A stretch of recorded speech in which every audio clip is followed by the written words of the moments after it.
عايز بلح، عاوز زيتون. عندنا البلح والزيتون هنا يا انا هنا بشتري في موقع، بشتري من الفلاحين، بشتري بلح وبشتري زيتون. في القاهرة بقى عندك الزيتون بقى هيبدأ يغلى من أول شهرين الجايين عشان هيطلع مننا.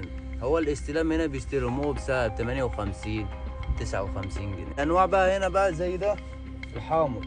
الحامض ده دلوقتي سعره مرتفع عن التفاح، بالرغم في ناس بتشوف الحجم أكبر بيبقى أحلى. بقول لك ادي لهم شهرين بس في القاهرة تلاقي الأسعار دي وصلت هناك شهر أو شهرين بالكتير. ولا بلح برضه، البلح بقى في ارتفاعات. احنا بدأنا من 18 جنيه لغاية ما وصلنا 22 جنيه. هشوف بقى البلح 18 جنيه أعلى جودة، أعلى جودة ب 18 جنيه.